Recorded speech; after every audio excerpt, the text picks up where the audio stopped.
大家好，今天我们要做一款非常小清新的食品，用来聚会喝茶非常的合适。我们今天要做的是桂花糕。那桂花糕的做法真的是非常的简单，用到的食材也很简单。我们看看都用到哪一些食材。糖的量可以根据自己的喜好酌量去增加。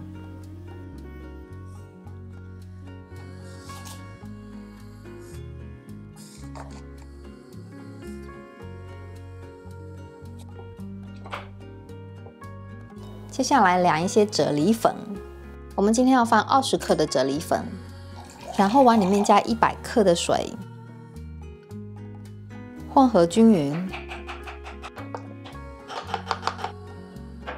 这个啫喱粉可能各地的称呼都不大一样，像我老公那边他们称作鱼胶粉，有一些地方叫做果冻粉。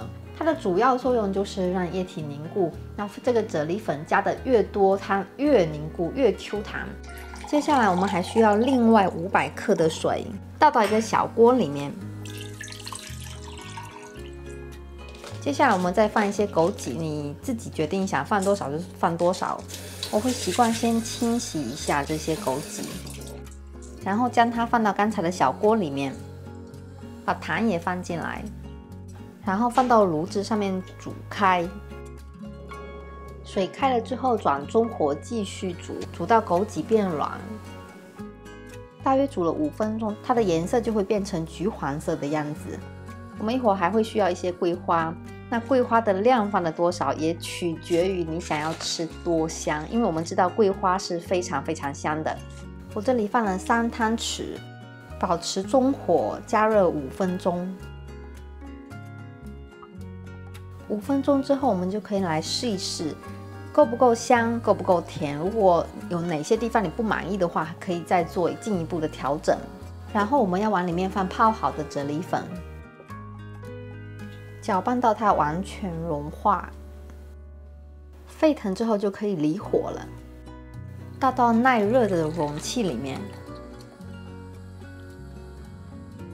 接下来我们要做的就是等它冷却，然后放到冰箱里面，让它进一步凝固。最后我做了2个版本，一个是桂花比较多，一个是桂花比较少，并且捞走了一部分桂花的版本。如果你只是想吃到香甜的桂花糕的话，我们就可以稍微少放一些桂花。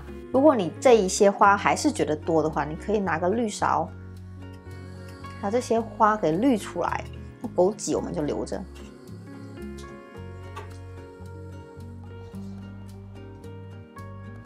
然后再放入啫喱粉，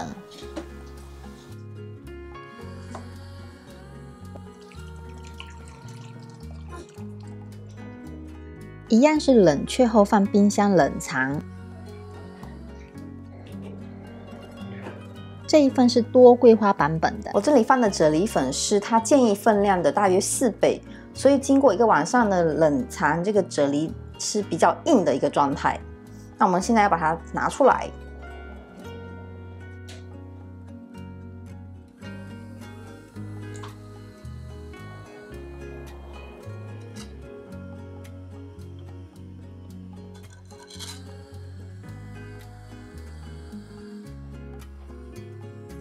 这一份我们用了比较少的桂花，同时我们滤走了其中一部分的桂花。那我们打开来看看，颜色跟之前那个有什么差别？就像我们泡茶一样，你茶叶放的少，它颜色就比较淡，所以这一份看起来是稍微比较通透一些的。那我们一样要把它倒出来。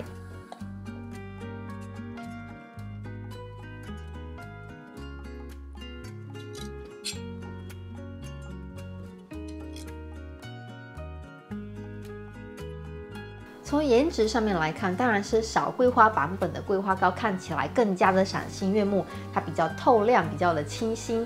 但是从口感方面，多桂花这一版本呢，明显是比较的香。那么我喜欢在上面放很多的桂花，因为吃到嘴巴里面，我想要有一点点苦苦的味道，还有那个甜甜的味道，这2种味道综合在一起，让我觉得吃完了特别的舒服。但是并不是所有的人都喜欢吃到桂花的苦苦的味道。那以上就是我们今天桂花糕的做法，感谢大家的观看，我们下一次再见，拜拜。